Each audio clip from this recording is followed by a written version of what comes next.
നമുക്ക് ചുറ്റും ധാരാളം ലോഹങ്ങളുണ്ട്. പലതരത്തിലുള്ള സെല്ലുകളിൽ ലോഹങ്ങൾ പ്രയോജനപ്പെടുത്തിയിട്ടുമുണ്ട്.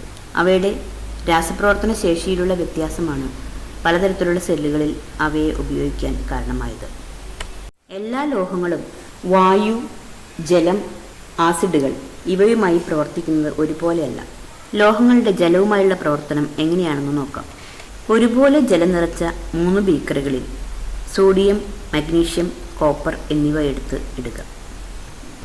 ഇവയുടെ പ്രവർത്തനത്തിൽ നിന്നും സോഡിയമാണ് വളരെ തീവ്രമായി പ്രവർത്തിക്കുന്നതെന്ന് മനസ്സിലാക്കാം. മഗ്നീഷ്യം തണുത്ത വെള്ളവുമായി പ്രവർത്തിക്കുന്നില്ല, എന്നാൽ ചൂടുവെള്ളവുമായി പ്രവർത്തിക്കുന്നുണ്ട്. കോപ്പറിന് കാര്യമായ പ്രവർത്തനമൊന്നും ഇല്ല. ഇവയുടെ പ്രവർത്തനശേഷി കുറഞ്ഞു വരുന്ന ക്രമത്തിൽ എഴുതിയാൽ ആദ്യം സോഡിയം, മഗ്നീഷ്യം, കോപ്പർ എന്നിങ്ങനെ എഴുതാം. സോഡിയം, മഗ്നീഷ്യം, കോപ്പർ എന്നിവ ജലവുമായി പ്രവർത്തിക്കുമ്പോൾ ഹൈഡ്രജൻ വാതകമാണ് ലഭിക്കുന്നത്. Freshly cut surfaces of metals will have a shining appearance. This property is known as metallic luster. See the freshly cut piece of sodium. But after some time, its shining fades. This is due to the conversion of sodium into its compounds by reacting with the oxygen, moisture and carbon dioxide in the atmosphere. Magnesium reacts with oxygen. Magnesium oxide is formed. Sodium അന്തരീക്ഷവായുമായി വേഗം പ്രവർത്തിക്കുന്നതുകൊണ്ട് അത് മണ്ണെണ്ണയിലാണ് സൂക്ഷിച്ചു വയ്ക്കുന്നത്. അതുപോലെ magnesium ഓക്സിജനുമായിട്ട് പ്രവർത്തിക്കുമ്പോൾ magnesium oxide ഉണ്ടാകുന്നു. Aluminium പാത്രങ്ങൾ കുറേ കാലം കഴിയുമ്പോൾ അവയുടെ തിളക്കം മങ്ങിപ്പോകുന്നു. കോപ്പർ പാത്രങ്ങളാണെങ്കിൽ അവയുടെ മുകളിൽ ക്ലാവ് രൂപപ്പെടുന്നു. അപ്പോൾ ഇതിൽ നിന്നും എല്ലാ ലോഹങ്ങളും വായുവുമായി പ്രവർത്തിക്കുന്നത് ഒരുപോലെയല്ല എന്ന് മനസ്സിലാക്കാനായിട്ട് സാധിക്കും. Magnesium, copper, sodium and aluminum loses its luster at a faster rate. Magnesium, copper, gold, sodium, aluminum ഇവയിൽ വേഗത്തിൽ തിളക്കം നഷ്ടപ്പെടുന്നത് സോഡിയത്തിനാണ്. ഇവയുടെ ക്രമം എഴുതിയാൽ സോഡിയം, മഗ്നീഷ്യം, അലൂമിനിയം, കോപ്പർ, സ്വർണം. സ്വർണം വായുവുമായി കാര്യമായി പ്രവർത്തിക്കുന്നില്ല. ലോഹങ്ങൾ ഓക്സിജനുമായി പ്രവർത്തിക്കുമ്പോൾ അവയുടെ ഓക്സൈഡുകൾ ഉണ്ടാകുന്നു. ലോഹങ്ങൾ ആസിഡുമായി പ്രവർത്തിക്കുമ്പോഴും ഹൈഡ്രജൻ വാതകമാണ് ഉണ്ടാകുന്നത്. ചിത്രത്തിൽ കാണുന്ന ടെസ്റ്റ് ട്യൂബുകളിൽ iron, magnesium, copper, lead, zinc ഇവയാണ് എടുത്തിരിക്കുന്നത്. ഓരോന്നിലും തുല്യ അളവിൽ ഡൈല്യൂട്ട് ഹൈഡ്രോക്ലോറിക് ആസിഡ് ഒഴിക്കുന്നു. അവ തമ്മിൽ പ്രവർത്തിക്കുമ്പോൾ ഹൈഡ്രജൻ വാതകം ഉണ്ടാകുന്നു. ആ കുമിളകൾ നോക്കിയാൽ ഏറ്റവും കൂടുതൽ കുമിളകൾ വരുന്നതിലായിരിക്കും പ്രവർത്തനശേഷി കൂടുതൽ. അവയുടെ ക്രമം ഒന്ന് എഴുതാം.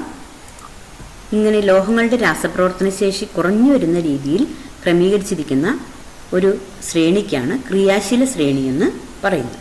The series obtained by arranging some of the metals in the decreasing order of their reactivity.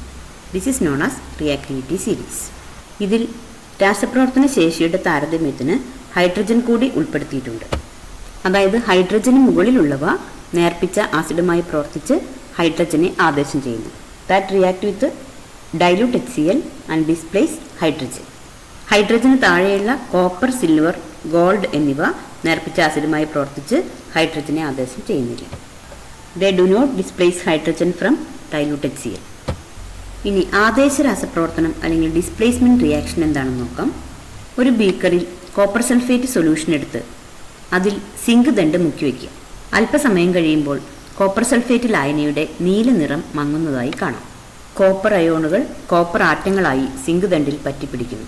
ഇവിടെ നടക്കുന്ന കെമിക്കൽ റിയാക്ഷൻ ഒന്ന് നോക്കാം. Zn plus CuSO4 gives ZnSO4 plus Cu.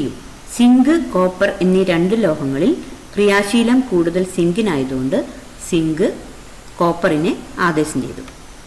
Zinc is more reactive than copper. Zinc displaces copper from it solution. ഈ സമവാക്യത്തെ അയോണുകൾ ഉപയോഗിച്ച് എഴുതിയിരിക്കുന്നത് നോക്കൂ. സിങ്കിൻ്റെ oxidation number 0 ആയിരുന്നു. രാസപ്രവർത്തന ശേഷം അത് 2+ ആയിട്ട് കൂടി. കോപ്പറിൻ്റെ ഓക്സിഡേഷൻ നമ്പർ Cu2+ ആയിരുന്നു. രാസപ്രവർത്തന ശേഷം Cu 0 ആയി മാറി. ഇവിടെ നടക്കുന്ന reaction Zn gives Zn2+ plus 2 electron, that is oxidation, because zinc loses electrons. ഇവിടെ സിങ്കാണ് ഇലക്ട്രോണുകളെ വിട്ടുകൊടുക്കുന്നത്, കോപ്പറാണ് ഇലക്ട്രോണുകളെ സ്വീകരിക്കുന്നത്. സിങ്കിൽ ഓക്സിഡേഷനും കോപ്പറിൽ റിഡക്ഷനുമാണ് നടക്കുന്നത്. ഓക്സിഡേഷനും റിഡക്ഷനും ഒരേ സമയം നടക്കുന്നതുകൊണ്ട് ഈ റിയാക്ഷനെ റിഡോക്സ് റിയാക്ഷൻ എന്ന് വിളിക്കാം. ഇനി മറ്റൊരു റിയാക്ഷൻ നോക്കാം. A copper plate is immersed in AgNO3 solution. Silver nitrate ലായനിയിൽ കോപ്പർ പ്ലേറ്റ് മുക്കി വെച്ചാൽ കോപ്പറിന് മുകളിൽ സിൽവറിൻ്റെ ഒരാവരണം ഉണ്ടാകും. ഇതിൻ്റെ കെമിക്കൽ ഇക്വേഷൻ എഴുതിയിരിക്കുന്നത് ശ്രദ്ധിക്കൂ. 2AgNO3 plus Cu gives CuNO3 twice plus 2Ag. അവയെ അയോണുകളുടെ രൂപത്തിൽ എഴുതിയിരിക്കുന്നത് നോക്കൂ. ഓക്സിഡേഷൻ നമ്പർ നോക്കിയാൽ സിൽവറിന് +1 നിന്നും 0 ഓക്സിഡേഷൻ നമ്പർ കുറഞ്ഞു. കോപ്പറിന് 0 അത് +2 ആയിട്ട് കൂടി. അതായത് കോപ്പറിന് ഓക്സിഡേഷൻ സംഭവിച്ചു, സിൽവറിന് റിഡക്ഷൻ സംഭവിച്ചു. Metals having high reactivity displace the metals having less reactivity from their salt solution. Such chemical reactions are known as displacement reaction. Metals with higher reactivity get oxidized and those with lesser reactivity get reduced. Displacement reactions are redox reactions. ക്രിയാശീലം കൂടിയ ലോഹം ക്രിയാശീലം കുറഞ്ഞ ലോഹത്തെ അതിൻ്റെ ലവണ ലായനിയിൽ നിന്നും ആദേശം ചെയ്യുന്നു. ഇത്തരം രാസപ്രവർത്തനങ്ങളാണ് ആദേശ രാസപ്രവർത്തനങ്ങൾ. ക്രിയാശീലം കൂടിയ ലോഹത്തിന് ഓക്സീകരണവും ക്രിയാശീലം കുറഞ്ഞ ലോഹത്തിന് നിരോക്സീകരണവും സംഭവിക്കുന്നു. ആദേശ രാസപ്രവർത്തനങ്ങൾ എപ്പോഴും റിഡോക്സ് പ്രവർത്തനങ്ങളായിരിക്കും. ഈ ചിത്രങ്ങൾ നോക്കൂ. ക്രിയാശീല ശ്രേണിയുടെ അല്ലെങ്കിൽ റിയാക്ടിവിറ്റി സീരീസിൻ്റെ അടിസ്ഥാനത്തിൽ ഇവയിൽ ഡിസ്പ്ലേസ്മെൻറ്റ് റിയാക്ഷൻ അല്ലെങ്കിൽ ആദേശ രാസപ്രവർത്തനം നടക്കുന്ന ഏതൊക്കെയാണെന്ന് കണ്ടെത്തുക. മഗ്നീഷ്യം കോപ്പർ സൾഫേറ്റ് ലായനിയിൽ മുക്കിവെക്കുമ്പോൾ മഗ്നീഷ്യത്തിനാണ് റിയാക്ടിവിറ്റി കൂടുതൽ, അപ്പോൾ ആദേശ രാസപ്രവർത്തനം നടക്കുന്നു. സിൽവർ കോപ്പർ സൾഫേറ്റ് ലായനിയിൽ മുക്കിവെക്കുമ്പോൾ സിൽവറിനാണ് ക്രിയാശീലം കുറവ്, അതുകൊണ്ട് രാസപ്രവർത്തനം നടക്കുന്നില്ല. ഇതുപോലെ മറ്റുള്ളവയും ഈ ടേബിളിൽ എഴുതിയിരിക്കുന്നത് ശ്രദ്ധിക്കാം. നിങ്ങൾ ടെക്സ്റ്റ് ബുക്കിലെ ലെറ്റസ് അസസ് അല്ലെങ്കിൽ വിലയിരുത്താം എന്നുള്ളതിലെ ചോദ്യങ്ങളും നോക്കുക. The solution of ZnSO4, FeSO4 and CuSO4 are taken in 3 test tubes. Suppose the iron nail is kept immersed in each one. In which test tube the iron nail undergoes a color change? Zinc sulfate, iron sulfate and copper sulfate. ഇവ 3 ബീക്കറിൽ എടുത്തിരിക്കുന്നു.